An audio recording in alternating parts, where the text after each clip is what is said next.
தென்னாடுடைய சிவனையை போற்றி எண்ணாற்றவருக்கு விரைவா போற்றி சித்திரகுப்தன் திருவடிகள் போற்றி போற்றி.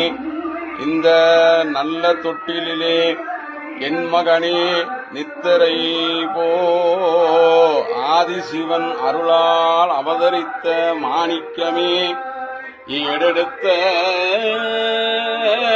வந்தவனே ஏடெடுத்த வந்தவனே எழுத்தாணி பிடித்தவனே சித்திரையின் புத்திரனே சிறப்புடனே கண்வளராய் அருள் செய்வாய். சிவனைய செல்வர்களே, மே மாதம் 1ஆம் தேதி என்று சித்திரை பௌர்ணமியாகிய சித்ரா பௌர்ணமியில் கோவை மாவட்டத்தில் எந்த ஆலயத்திலும் இல்லாத தனி சிறப்பாக சுண்டப்பாளையத்தில் பாலசுந்தர கணேச பெருமான் ஆலயத்தில் அருள் செய்கின்ற சித்திரகுப்தனுக்கு சிறப்பு வழிபாடு.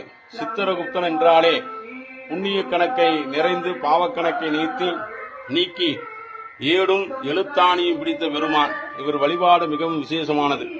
ஆகவே அன்பர்கள் மாதந்தோறும் பௌர்ணமியில் வழிபாடு செய்வதும், சித்திரை பௌர்ணமியில் இவருக்கு 108 சங்காபிஷேக பெருவிழாவும், அன்று மாலை சுய ஜாதகத்தை வைத்து எழுத்தாணி வைத்து தேங்காய் பழம் உடைத்து வழிபாடு செய்வது மிகவும் விசேஷமானது. நீண்ட ஆயுளை கொடுப்பவர் சித்திரகுப்தன். ஆகவே சித்திரகுப்தனை வேண்டி வந்தோருக்கு எந்நாளும் இன்பமே. நீண்ட ஆயுளை தருகின்ற பெருமான்.